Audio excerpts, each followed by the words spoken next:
Tell me about the rabbits, George. In the classic story of Mice and Men by John Steinbeck, main characters George and Lenny constantly refer to a line about owning their own farm with rabbits, and the idea of owning their own farm, keeping them going through the brutal workforce of America.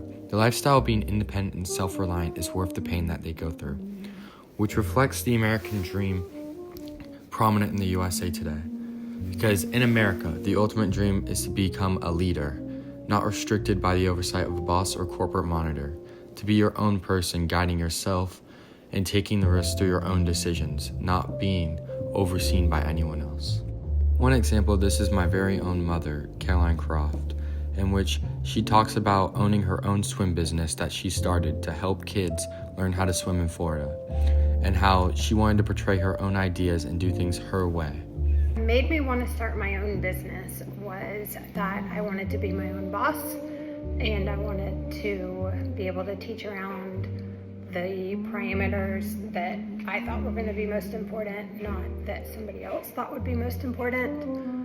I run an infant swim company, so it is very specific to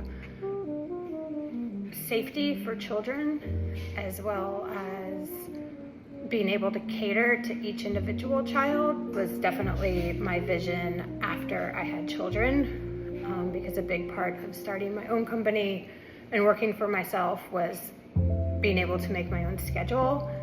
We can learn a lot through my mom's experience in the American system, making her own business, and also having to switch up her American dream after she had kids, which symbolizes how her new American dream became raising her family while also working for herself on her own. Another unique take on this American dream of being a business leader is my dad, David Croft, who has been working for corporate companies for most of his life, but has recently also taken on a very free role inside of a company in which he works from home and works very hard doing so. He has also accomplished the role of being a very positive male role model in my life.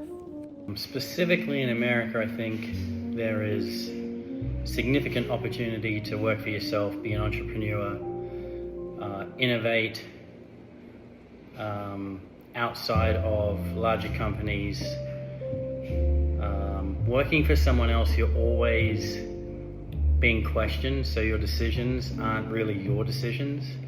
When you work for yourself, everything you decide you're accountable for, but it's also for you and your family or your small business and those employees and those families. So the decision-making process is significantly different working for someone else versus working for yourself.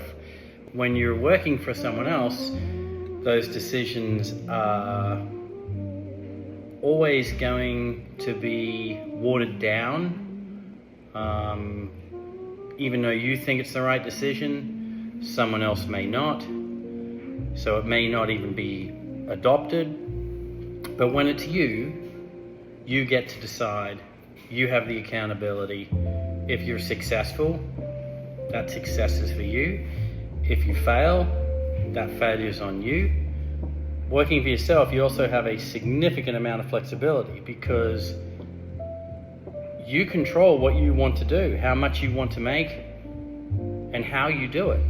So if family is important to you, and you're a small business with a few employees and family is important to them, you can provide more flexibility. So you don't have to be open all the time. You don't have to have set working hours, but that's up to you and what success looks like for you.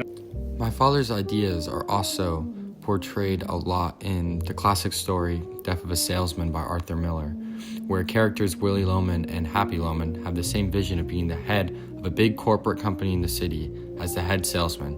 Even if it wouldn't make them happy, they still want this as it's a status status for themselves, and knowing that they've achieved something bigger than themselves.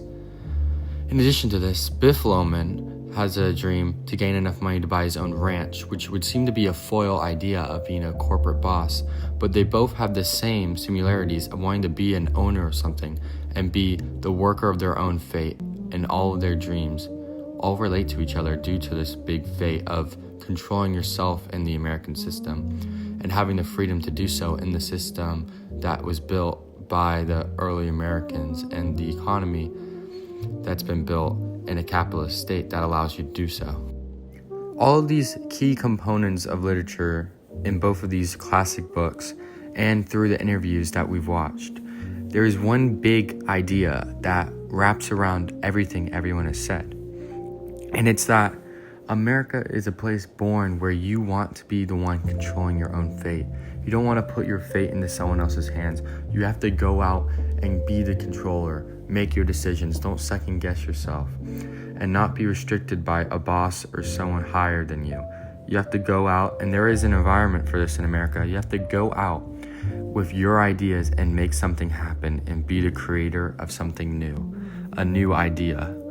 And the master of his own fate will never have to second guess if he had listened to himself, if he would have succeeded, if he had taken the role on himself, if he would have succeeded, because he did do that and he did put his life into his own hands.